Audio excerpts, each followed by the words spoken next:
The challenge was that the day that I moved into that flat, she found out that I was a Christian, a Bible-believing Christian. And she looked me in the eye and she said, "Sven, I'm an atheist and an evolutionist. We will have no religious things in this house."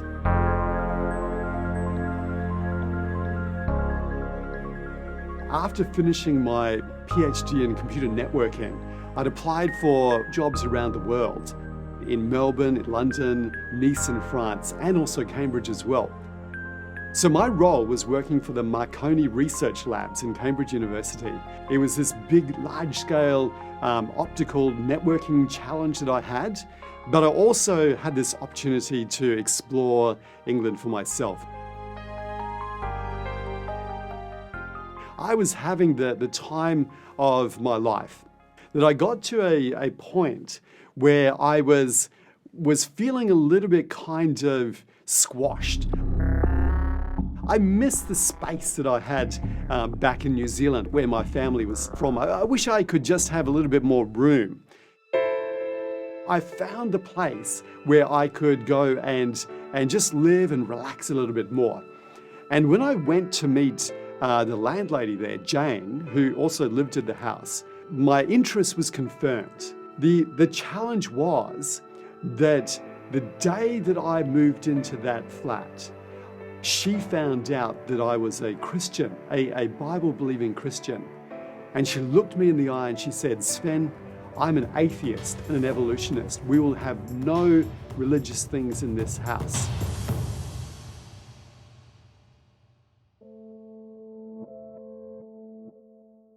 But you know, one of the days when I was there in Cambridge, I came back from church on a Saturday afternoon, and I walked into the house, and there Jane was having some pizza with a good lawyer friend of hers. And we sat there, we talked about the weather. You always talk about the weather in England, talked about politics, talked about soccer, we talked about the university research.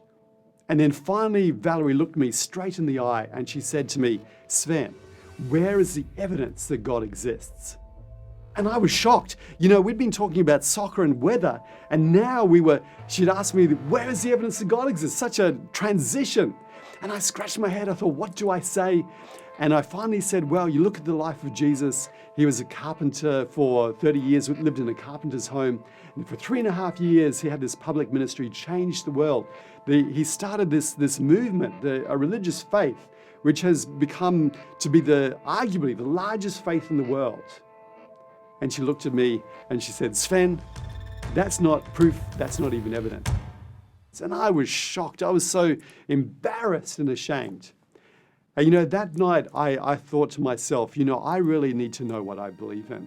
I need to find out, how can I believe in Christianity? And yet I don't know how to respond to a question like that. I started to find all of these books about the reasons why people can believe in Christianity. And I found out these 6 amazing reasons. First of all, the universe had a beginning, which means that it points towards the fact that there's a cause to the universe, a powerful cause. And that points towards God. Then the second thing is that they've discovered that the universe is finely tuned for intelligent life like you and I. And the reality is that also points us towards a designer of the universe. But it gets even more interesting. You know, deep within every single cell in your body and my body, there's an amazing molecule called DNA. And that contains this rich information that points towards God as well. And then we also can look at the moral values that we have in this world. It's not right to torture people or to abuse children. And that points towards a moral lawgiver. But the most amazing reason of all is that if you read the historical accounts found in the Jewish records, the Roman records, the Greek records as well, it all points to the fact that Jesus, he was crucified, but then on the 3rd day, he rose back to life. And that is the key to find out that God exists. And literally that journey of discovery took me on this pathway where I said, I need to change the whole focus of my life. I need to commit my life to sharing the amazing good news about Jesus and his return. Look, that question, where is the evidence for God, changed my life.